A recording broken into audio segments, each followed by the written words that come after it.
Krishna Gopal मदरथैन school Badaun. प्यारे बच्चों, आज हम आपकी हिंदी की पाठ्य पुस्तक बाल महाभारत कथा को पढ़ा रहे हैं। और जैसा कि आप देख रहे हैं कि आपकी इस पुस्तक का नाम है बाल महाभारत से पूर्व लगा हुआ है बाल महाभारत कथा। महाभारत के विषय में आप जानते होंगे, आपने सुना देखा होगा। आजकल टीवी चैनलों पर, कई चैनलों पर महाभारत की कथा आ रही है। और ये इसके आगे बाल जो लगा हुआ है, बल्कि बाल सुलभ, बच्चों के लिए महाभारत की कथा का संक्षिप्त ज्ञान कराना। तो इस पुस्तक के माध्यम से आपको महाभारत की क्या है और इसमें कौन कौन से पात्र हैं, इन्होंने महाभारत कथा का निर्माण कैसे, कब, कहाँ और क्यों हुआ, और ये सब चीज़ें जो हैं आपको इस कथा के अंतर्गत मिलेगी, जिसका हम संक्षेप में आपको पूरी महाभारत कथा का जो सार है वो आपको समझाए देते हैं। उसके बाद आप आगे इसका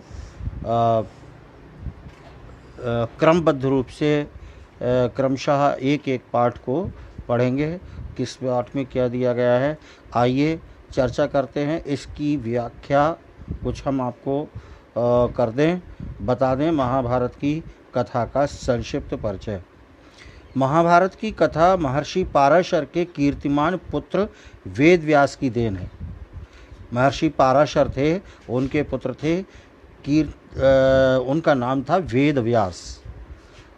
तो वेद व्यास जी ने महाभारत की ये कथा सबसे पहले अपने पुत्र शुकदेव नाम के जो उनके पुत्र थे उनको कंठस्थ कराई थी। कंठस्थ माने याद करवाई थी महाभारत की कथा, और बाद में अपने दूसरे शिष्यों को। मानव जाति में महाभारत की कथा का प्रसार महर्षि वैशंपायन के द्वारा हुआ था। ये वैशंपायन भी व्यास जी के प्रमुख शिष्यों में से एक थे। ऐसा माना जाता है कि महाराज परीक्षित के पुत्र जन्मेजय ने एक बड़ा यज्ञ किया है। ये बताया जाता है कि जन्मेजय परीक्षित के एक पुत्र थे, उन्होंने एक यज्ञ किया। इस यज्ञ में सुप्रसिद्ध पौराणिक सूत जी भी मौजूद थे। उन्होंने समस्त ऋषियों की एक सभा बुलाई और उस सभा में महर्षि शौनक इस सभा के अध्यक्ष हुए। सूत जी ने ऋषियों की सभा में महाभारत की कथा प्रारंभ की कि यहाँ से कथा का प्रारंभ शुरू होती है। राजा थे शांतनु। महाराजा शांतनु के बाद उनके पुत्र चित्रांगद हस्तिनापुर की गद्दी पर बैठे। उनकी अकाल मृत्यु हो जाने पर उनके भाई विचित्रवीर्य राजा हुए। अकाल मृत्यु का मतलब मृत्यु से उनकी मृत्यु आई नहीं थी, असमय। अकाल का मतलब असमय ही उनकी मृत्यु हो गई। और उनके बाद उनके भाई विचित्रवीर्य राजा हुए। उनके दो पुत्र हुए, धृतराष्ट्र और पांडु। बड़े बेटे धृतराष्ट्र जन्म से ही अंधे थे, इसलिए उस समय की नीति के अनुसार पांडु को नीति के अनुसार पांडु को गद्दी पर बैठाया गया, यानी वो राजा बने। पांडु ने कई वर्षों तक राज्य किया। उनकी दो रानियां थीं, कुंती और माद्री। कुछ समय राज्य करने के बाद पांडु अपने किसी अपराध के प्रायश्चित के लिए तपस्या करने जंगल में चले गए। उनकी दोनों रानियां भी उनके साथ ही थीं। वनवास के समय कुंती और माद्री ने 5 पांडवों को जन्म दिया। कुछ समय बाद पांडु की मृत्यु हो गई। 5 अनाथ बच्चों का वन के ऋषि मुनियों ने पालन पोषण किया और पढ़ाया लिखाया। जब युधिष्ठिर 16 वर्ष के हुए तो ऋषियों ने 5 कुमारों को हस्तिनापुर ले जाकर पितामह भीष्म को सौंप दिया। पांचों पांडव बुद्धि से तेज और शरीर से बली थे। बली माने बलवान थे। उनकी प्रखर बुद्धि, तेज बुद्धि और मधुर स्वभाव से ने सबको मोह लिया था। ये देखकर धृतराष्ट्र के पुत्र कौरव उनसे जलने लगे और उन्होंने पांडवों को तरह तरह से कष्ट पहुंचाना शुरू कर दिया। दिन पर दिन कौरवों और पांडवों के बीच वैर भाव बढ़ता रहा। अंत में पितामह भीष्म ने दोनों को किसी तरह समझाया और उनके बीच संधि करा दी, मेल करा दिया। भीष्म के आदेशानुसार कुरु राज्य के 2 हिस्से कर दिए गए। कौरव हस्तिनापुर में ही राज करते रहे और पांडवों को एक अलग राज्य दिया गया जो आगे चलकर इंद्रप्रस्थ के नाम से प्रसिद्ध हुआ। इस प्रकार कुछ दिन शांति बनी रही। दोनों अपना अलग अलग राज्य करते रहे। उन दिनों राजा लोगों में चौसर खेलने का आम रिवाज था। चौसर का एक खेल होता है बच्चों, राजा महाराजाओं के बीच ये खेल खेला जाता था और राज्य तक की बाजियां इस खेल में लगा दी जाती थीं। तो इस रिवाज के मुताबिक एक बार पांडवों और कौरवों ने चौपड़ खेला। कौरवों की तरफ से कुटिल शकुनी खेला, जो किनका, कौरवों का मामा हुआ करता था। इस खेल को खेलने में बहुत निपुण था, दक्ष था। तो इसलिए उसने ये खेल उसकी ओर से, उन कौरवों की ओर से स्वयं शकुनी ने खेला। उसने युधिष्ठिर को हरा दिया। इसके फलस्वरूप पांडवों का राज्य छिन गया और उनको 13 वर्ष का वनवास भोगना पड़ा। उसमें एक शर्त ये भी थी कि 12 वर्ष के वनवास के बाद 1 वर्ष का अज्ञातवास, 1 वर्ष अज्ञातवास करना होगा। तो 12 वर्ष का अज्ञातवास का अर्थ होता है, अज्ञातवास का बेटा मतलब ये है, अज्ञात माने जो ज्ञात ना हो। 1 वर्ष उन्हें ऐसे स्थान पर, अज्ञात स्थान पर जाकर के रहना था जिसको कोई देख ना सके और कोई उनको पहचान ना सके। यदि उनको पहचान लिया गया या देखा गया तो फिर उनको पुनः 13 वर्ष का वनवास भोगना होगा। द्रौपदी के साथ पांचों पांडव 12 वर्ष वनवास और 1 वर्ष अज्ञातवास बिताकर वापस लौटे, पर लालची दुर्योधन ने लिया हुआ राज्य वापस करने से इनकार कर दिया। अतः पांडवों को अपने राज्य के लिए लड़ना पड़ा। तो युद्ध में सारे कौरव मारे गए। तब पांडव उस विशाल साम्राज्य के स्वामी हुए।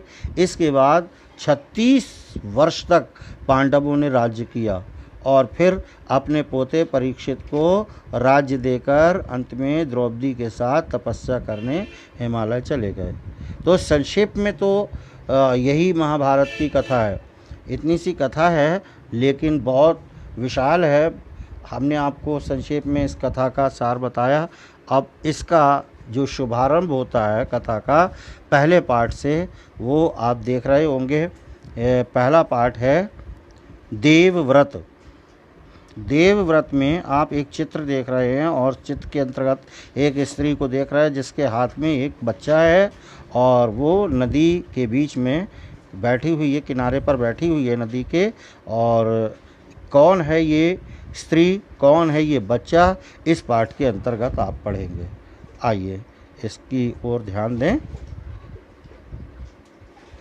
इसको अब विस्तार से आपको पढ़ना है, ध्यान से पढ़ना है और आगे आपको इसी में से बनाए हुए कुछ प्रश्न 4 पाठ तक आपको उसमें पढ़ना है। तो 4 पाठ को निरंतर पढ़ने के बाद चारों पाठों के क्रमशः एक एक करके कुछ प्रश्न दिए गए हैं, उनके उत्तर भी दिए जाएंगे। इन्हीं में से कुछ प्रश्न बना करके गृह कार्य में भी दिए गए हैं जो आपको करने होंगे, तो वो दिखा दिए जाएंगे आपको। देखिए, गंगा एक सुंदर युवती का रूप धारण किए नदी के तट पर खड़ी थी। उनके सौंदर्य और यौवन ने राजा शांतनु को मोह लिया था।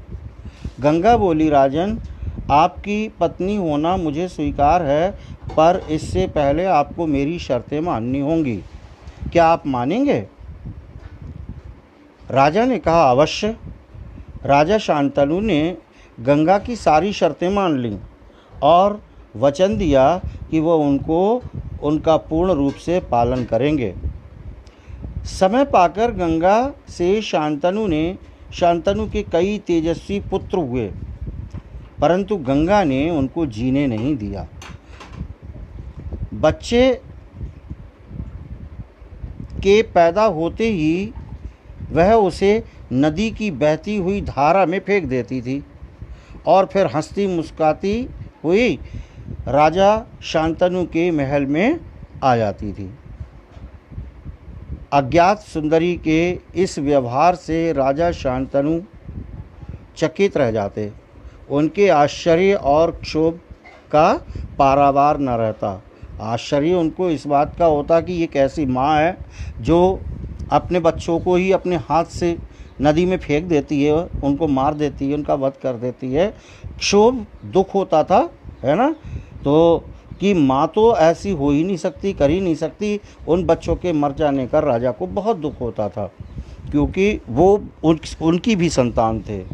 अतः शांतनु वचन दे चुके थे, इस कारण मन महसूस कर रह जाते।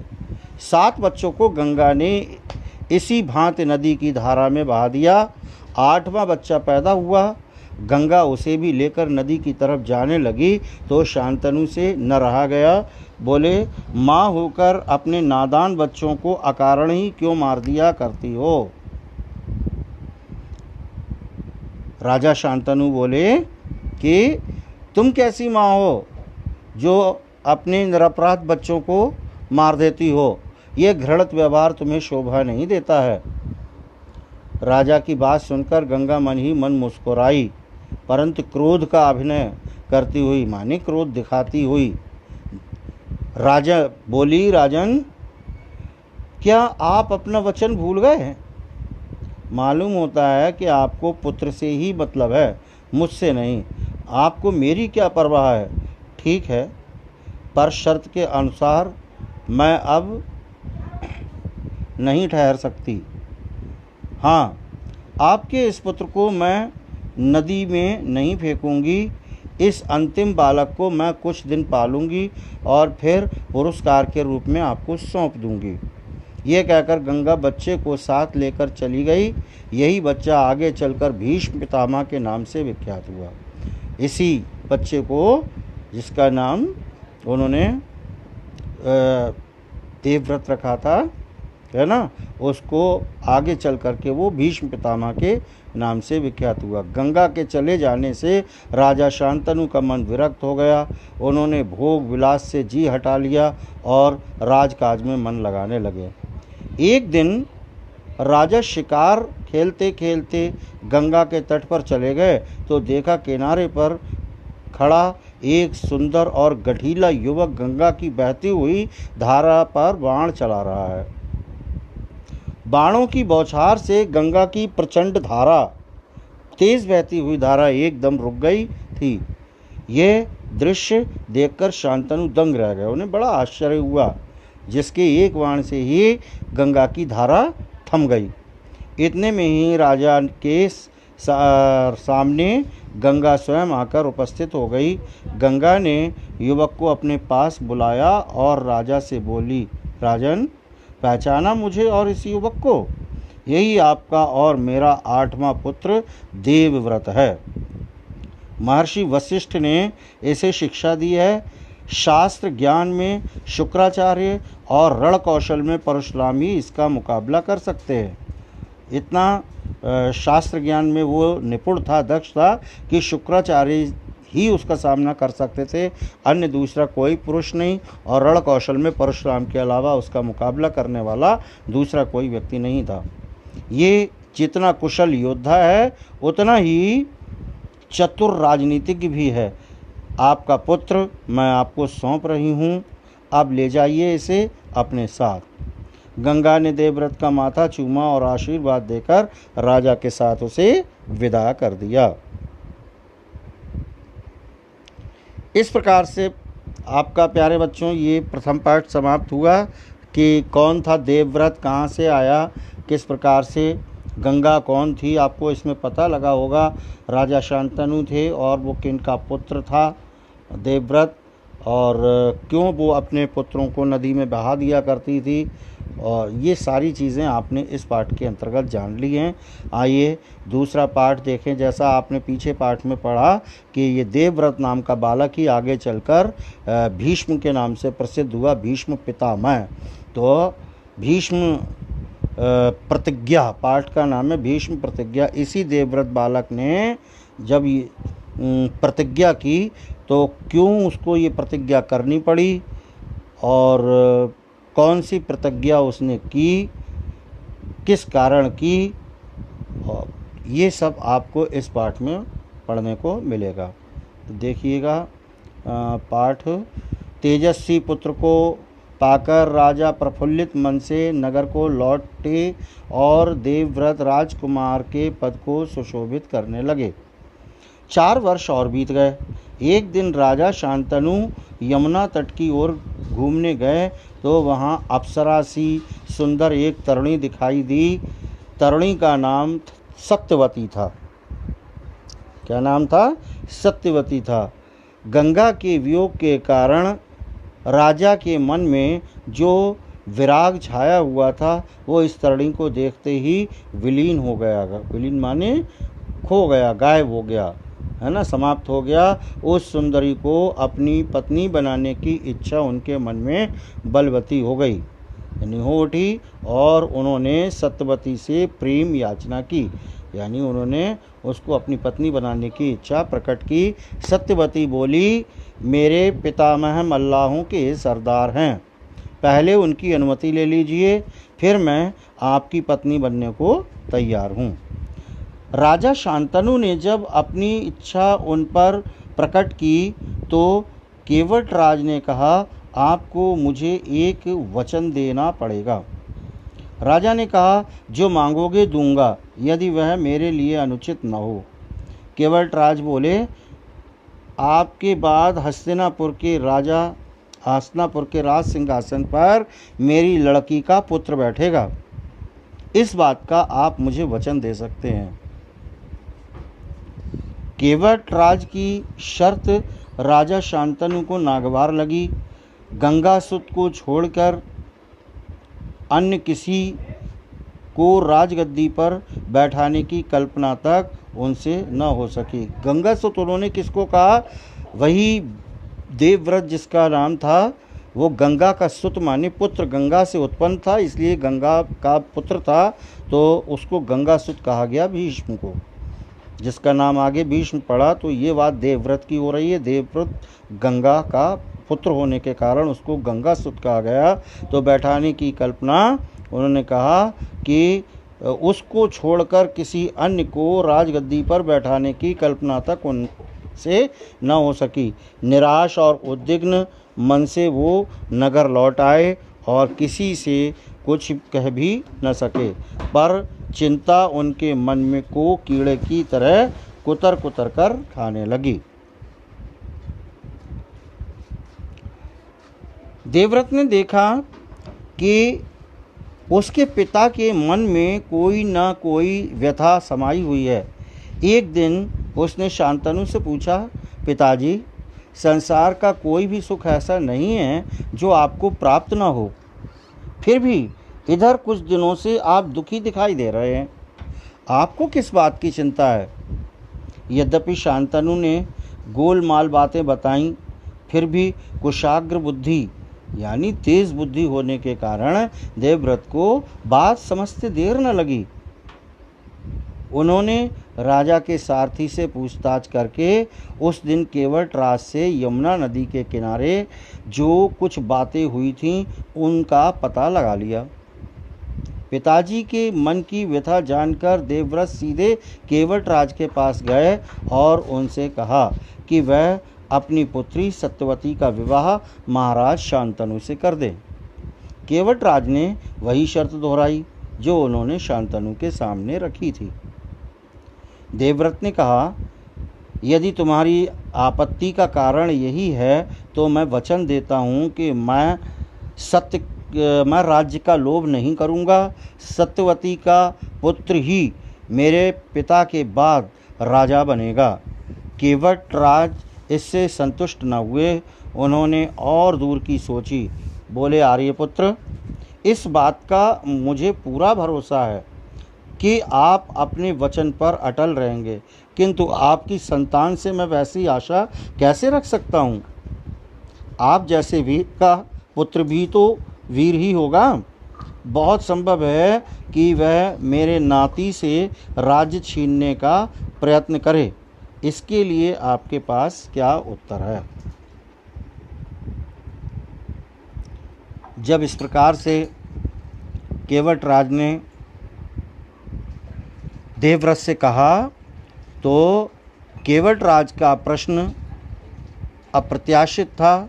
उसे संतुष्ट करने का यही अर्थ हो सकता था कि देवव्रत अपने भविष्य का भी बलिदान कर दें, किंतु पितृभक्त देवव्रत इससे ज़रा भी विचलित नहीं हुए। गंभीर स्वर में उन्होंने यह कहा, मैं जीवन भर विवाह नहीं करूँगा, आजन्म ब्रह्मचारी रहूँगा, मेरी संतान ही न होगी। अब तो तुम संतुष्ट हो? इस प्रकार से देवव्रत ने ये प्रतिज्ञा ली। किसी को आशा न थी कि तरुण कुमार ऐसी कठोर प्रतिज्ञा करेंगे। देवव्रत ने भयंकर प्रतिज्ञा की थी, इसलिए उस दिन से उनका नाम भीष्म पड़ गया। अब प्रश्न आएगा कि भीष्म उनका नाम कैसे पड़ा, तो आपको इसका उत्तर मिल गया होगा कि उनका नाम कठिन प्रतिज्ञा लेने के कारण भीष्म पड़ा। केवटराज से ने सानंद अपनी पुत्री को देवव्रत के साथ विदा किया। सत्यवती से शांतनु के 2 पुत्र हुए, चित्रांगद और विचित्रवीर्य।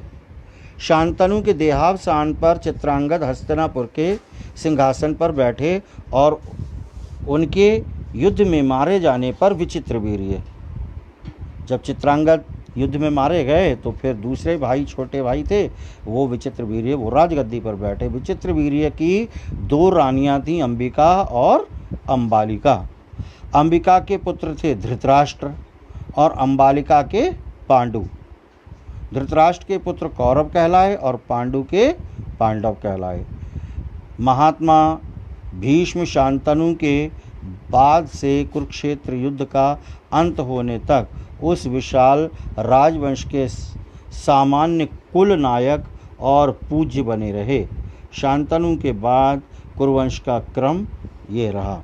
आप देखिए नीचे एक, अभी तक आपने जो दोनों पाठ पढ़े हैं उन पाठ का ये पूरा विवरण इसमें इस तालिका के माध्यम से दिया गया है कि जैसा आपने पढ़ा प्रारंभ में कि शांतनु ने 2 से विवाह किया था, उनकी 2 रानियां थीं, वो आप पढ़ चुके हैं।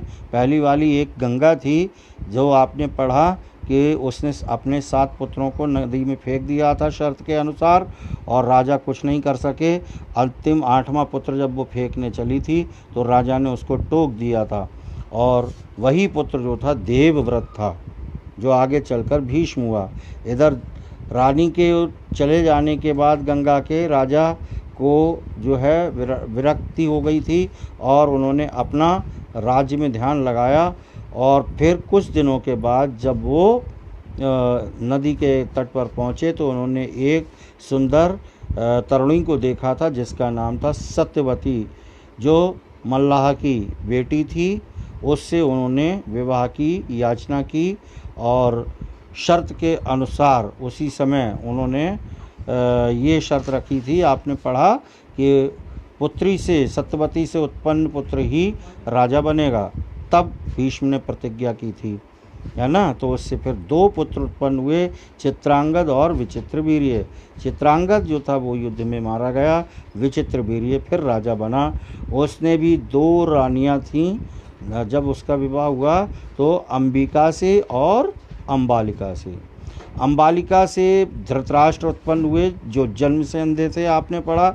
उनसे जो पुत्र उत्पन्न हुए वो थे कौरव, और अंबालिका से 5 पांडु वन में जो उत्पन्न हुए थे वो पांडव कहलाए।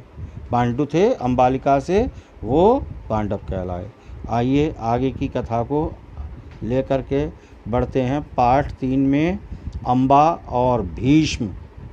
अम्बा कौन थी? भीष्म को आप जान और समझ चुके हैं, तो ये अम्बा कौन थी इसको हमें जानना है इस पाठ के अंतर्गत, और भीष्म से उसका क्या संबंध था। सत्यवती के पुत्र चित्रांगद बड़े ही वीर परंतु स्वेच्छाचार्य थे। एक बार किसी गंधर्व के साथ युद्ध हुआ, उसमें वो मारे गए। उनके कोई पुत्र न था, इसलिए उनके छोटे भाई विचित्रवीर्य हस्तिनापुर की गद्दी पर बैठे। ये बात आप ऊपर भी पढ़ चुके हैं। विचित्रवीर्य की आयु उस समय बहुत कम यानी बहुत छोटी थी, इस कारण उसके बालिग होने तक राजकाज भीष्म को ही संभालना पड़ा। जब विचित्रवीर्य विवाह के योग्य हुए तो भीष्म को उनके विवाह की चिंता हुई। उन्हें खबर लगी कि काशीराज की कन्याओं का स्वयंवर होने वाला है। ये जानकर भीष्म बड़े खुश हुए और स्वयंवर में सम्मिलित होने के लिए काशी रवाना हो गए। देश विदेश के अनेक राजकुमार उस स्वयंवर में भाग लेने के लिए आए। राजपुत्रियों को पाने के लिए आपस में बड़ी स्पर्धा थी ना, बहस थी। सभी उन राजकुमारियों को पाना चाहते थे, उनसे स्वयंवर में विवाह करना चाहते थे। क्षत्रियों में भीष्म की प्रतिज्ञा की प्रतिष्ठा अद्वितीय थी, बिल्कुल अनोखी थी। उनके महान त्याग और भीषण प्रतिज्ञा का हाल सब जानते थे। इसलिए जब वो स्वयंवर मंडप में प्रविष्ट हुए तो राजकुमारों ने सोचा कि वो सिर्फ स्वयंवर देखने के लिए आए होंगे, परंतु जब स्वयंवर में सम्मिलित होने वालों में भीष्म ने अपना भी नाम दिया तो अन्य कुमारों को निराश होना पड़ा। उनको क्या पता था कि दृढ़वती भीष्म अपने लिए नहीं वरन अपने भाई के लिए स्वयंवर में सम्मिलित हुए हैं। सभा में खलबली मच गई। चारों ओर से भीष्म पर फप्तियां कसी जाने लगीं, माना कि भरतवंशी भीष्म बड़े बुद्धिमान और विद्वान हैं। स्वयंवर से इन्हें क्या मतलब, इनके प्रण का क्या हुआ। अनेक तरह के प्रश्न उनके ऊपर उठने लगे। जीवन भर ब्रह्मचारी रहने की इन्होंने जो प्रतिज्ञा की थी वो क्या झूठी थी। इस भांति सब राजकुमारों ने भीष्म की हंसी उड़ाई। यहाँ तक कि काशीराज की कन्याओं ने भी भीष्म की तरफ से दृष्टि फेर ली और उनकी अवहेलना सी करके आगे की ओर चल दी। भीष्म इस अवहेलना को सह न सके। उन्होंने सभी राजकुमारों को हराकर तीनों राजकन्याओं को बलपूर्वक रथ पर बैठा लिया और हस्तिनापुर को चल दिए। सौव देश का राजा शाल्व बड़ा वीर था। काशीराज की सबसे बड़ी कन्या अम्बा उस पर अनुरक्त थी और उसको मन ही मन अपना पति मान चुकी थी। शाल्व ने भीष्म के रथ का पीछा किया और उसको रोकने का प्रयत्न किया। इस पर भीष्म और शाल्व के बीच घोर युद्ध छिड़ गया। भीष्म ने उसे हरा दिया, किंतु काशीराज की कन्याओं की प्रार्थना पर उसे जीवित ही छोड़ दिया गया। भीष्म काशीराज की कन्याओं को लेकर हस्तिनापुर पहुँचे। विचित्रवीर्य के विवाह की सारी तैयारी हो जाने के बाद जब कन्याओं को विवाह मंडप में ले जाने का समय आया तो काशीराज की बड़ी बेटी अम्बा एकांत में भीष्म से बोली, गांगेय, मैंने अपने मन में सौव देश के राजा शाल्व को अपना पति मान लिया था। इसी बीच आप मुझे बलपूर्वक यहाँ ले आए। मेरे मन की बात जानने के बाद आप मेरे बारे में अब जो उचित समझें करें।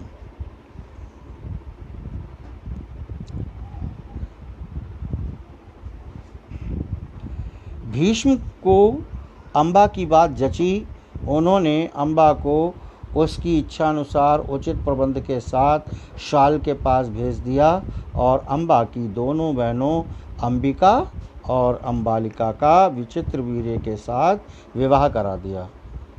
अम्बा अपने मनोनीत वर सौभराज शाल्य के पास गई और सारा वृत्तांत कह सुनाया। उसने कहा, राजन, मैं आपको ही अपना पति मान चुकी हूँ। मेरे अनुरोध से भीष्म ने मुझे आपके पास भेजा है। आप मुझे अपनी पत्नी स्वीकार कर लें। पर शाल्व न माना। उसने अम्बा से कहा, सारे राजकुमारों के सामने भीष्म ने मुझे युद्ध में पराजित किया और तुम्हें बलपूर्वक हरण करके ले गए। इतने बड़े अपमान के बाद मैं तुम्हें कैसे स्वीकार कर सकता हूँ? तुम्हारे लिए अब उचित यही है कि तुम भीष्म के पास जाओ और उसकी सलाह के मुताबिक ही काम करो। बेचारी अम्बा हस्तिनापुर लौट आई और भीष्म को सारा हाल कह सुनाया। उन्होंने विचित्रवीर्य से कहा, वत्स, राजा शाल्व अम्बा को स्वीकार नहीं करता। इससे विदित होता है कि उसकी इच्छा अम्बा को पत्नी बनाने की नहीं थी।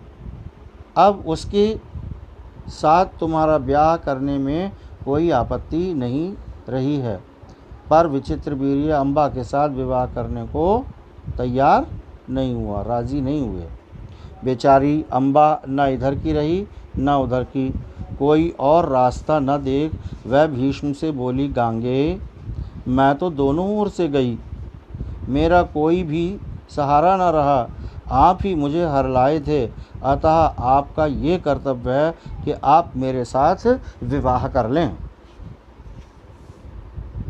भीष्म ने उसकी बात ध्यान से सुनी और अपनी प्रतिज्ञा की याद दिलाकर बोले, अपनी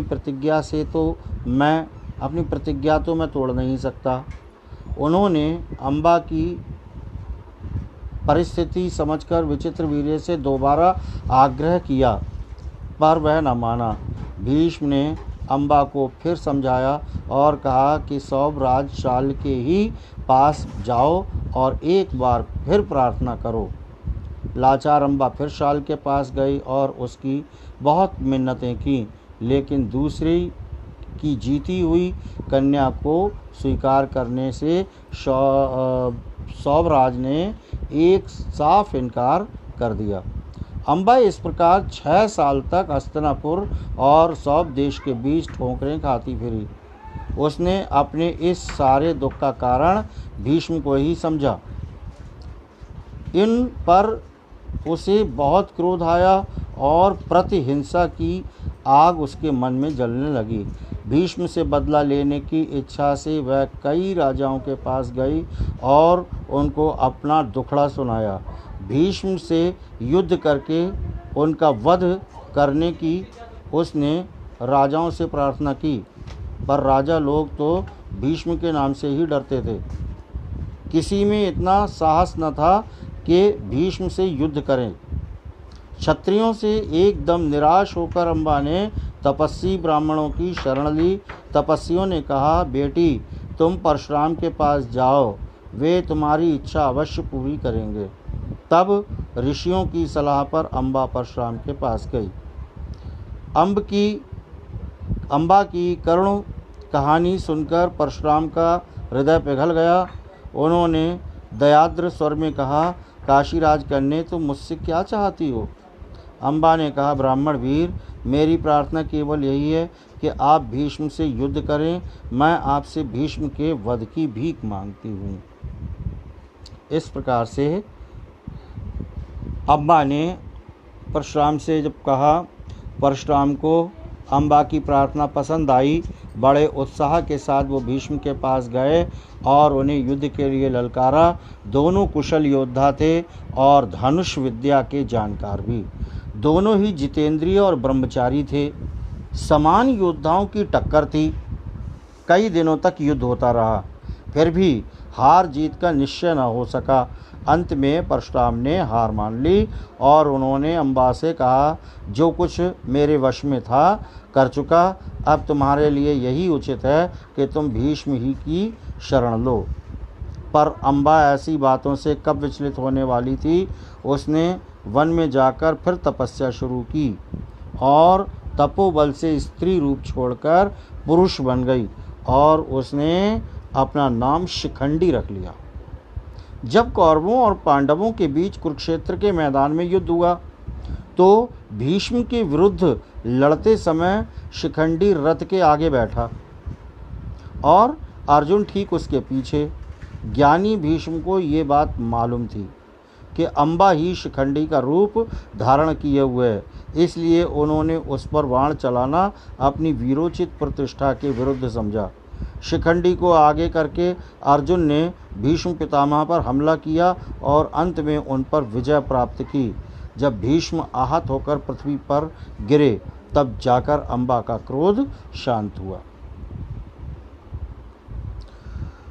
अब देखिए इसके उपरांत ये चौथा अंतिम पार्ट भी आपके इसमें है।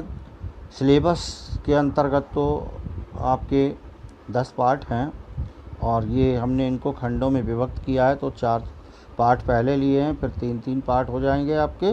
तो इसमें चौथा पार्ट और शामिल किया है।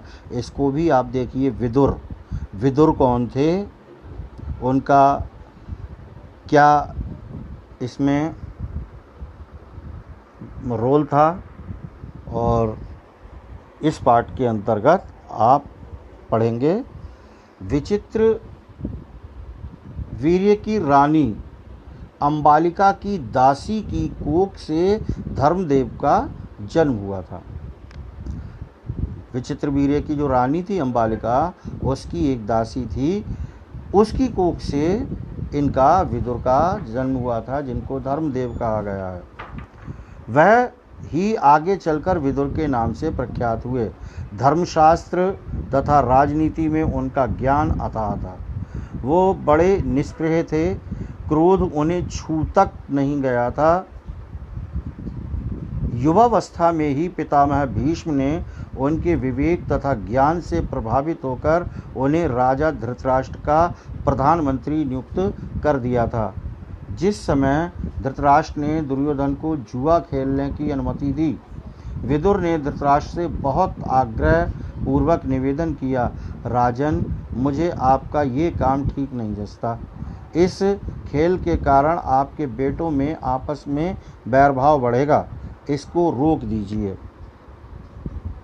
धृतराष्ट्र विदुर की बात से प्रभावित हुए और अपने बेटे दुर्योधन को अकेले में बुलाकर उसे इस कुचाल से रोकने का प्रयत्न किया।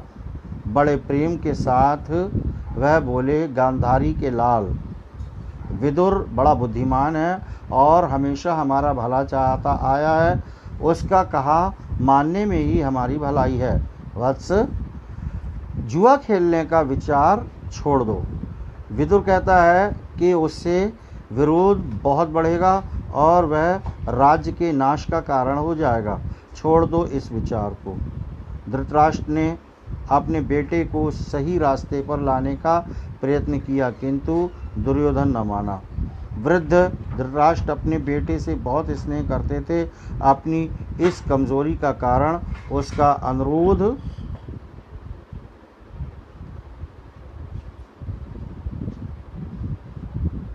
वह टाल न सके और युद्ध को जुआ खेलने का न्योता भेजना ही पड़ा। धृतराष्ट्र पर बस न चला तो विदुर युधिष्ठिर के पास गए। उनको जुआ खेलने को जाने से रोकने का प्रयत्न किया। युधिष्ठिर ने विदुर की सब बातें ध्यान पूर्वक सुनी और बड़े आदर के साथ बोले, चाचा जी, मैं ये सब मानता हूँ, पर जब काका धृतराष्ट्र बुलाएं तो मैं कैसे इनकार करूं? युद्ध का खेल के लिए बुलाए जाने पर, युद्ध या खेल के लिए बुलाए जाने पर ना जाना क्षत्रिय का धर्म तो नहीं है। ये कहकर युधिष्ठिर क्षत्रिय कुल की मर्यादा रखने के लिए जुआ खेलने गए। आइए, ये 4 आपने पाठ इसके अंतर्गत पढ़े। इसमें क्रमशः पहले पाठ से हमने कुछ प्रश्न दिए हैं। देव व्रत पाठ 1 के कुछ प्रश्न हैं जो आपके सामने हैं, आप इनका अध्ययन करेंगे। राजा शांतनु और गंगा के 8वें पुत्र का क्या नाम था? एक शब्द में आपको उत्तर लिखना है, 1 या 2 शब्दों में वो दिया गया है देवव्रत। दूसरा प्रश्न, देवव्रत को शिक्षा किसने दी थी? उत्तर है महर्षि वशिष्ठ ने। भीष्म प्रतिज्ञा पाठ 2 से प्रश्न संख्या 3 है, यमुना तट पर शांतनु ने किसे देखा? सत्यवती को देखा था। जीवन भर विवाह न करने का आजीवन ब्रह्मचारी रहने की भीषण प्रतिज्ञा किसने की थी? देवव्रत ने की। शांतनु की मृत्यु के बाद सत्यवती का कौन सा पुत्र हस्तिनापुर के सिंहासन पर बैठा? चित्रांगद। धृतराष्ट्र किसके पुत्र थे? अंबिका के। पाठ 3 में देखेंगे अम्बा और भीष्म का 7वां प्रश्न है, अम्बा ने मन ही मन किसे अपना पति मान लिया था? सौभ देश के राजा शाल्व को। प्रश्न संख्या 8 है, सब ओर से निराश होकर भीष्म से बदला लेने के उद्देश्य से अंत में अम्बा किसके पास गई? परशुराम के पास गई। पाठ 4 का विदुर। 9वां प्रश्न है, विचित्र वीर्य की रानी अंबालिका की दासी की कोख से किसका जन्म हुआ था? धर्मदेव विदुर का। अब आपके इन्हीं 4 पाठों से 5 प्रश्न दिए गए हैं, इनको आप देखेंगे। लिखा है पाठ 1 से पाठ 4 तक के प्रश्न चारों पाठों से हैं, आपने पढ़े हैं ध्यानपूर्वक तो आप समझेंगे इनको और उत्तर लिख देंगे। देवव्रत का नाम भीष्म कैसे पड़ा? कम से कम शब्दों में 1-2 शब्द में आप लिख देंगे कैसे पढ़ा। विचित्र वीर्य की दोनों रानियों के क्या नाम थे? उनके नाम लिख देंगे। पांडु की माँ का क्या नाम था? ये आप लिखेंगे। भीष्म और परशुराम के युद्ध का क्या परिणाम हुआ? और 5वां और अंतिम प्रश्न है, तपोबल से स्त्री रूप छोड़कर पुरुष रूप धारण कर अम्बा ने अपना नाम क्या रखा? इस प्रकार से बच्चों आपने ये पाठ 1 से पाठ 4 तक के सभी पाठ पढ़े और समझे और इनके प्रश्नों को भी किया, और इसके बाद अगले क्रम में हम आपको महाभारत के अग्रिम पाठों से अवगत कराएंगे। धन्यवाद।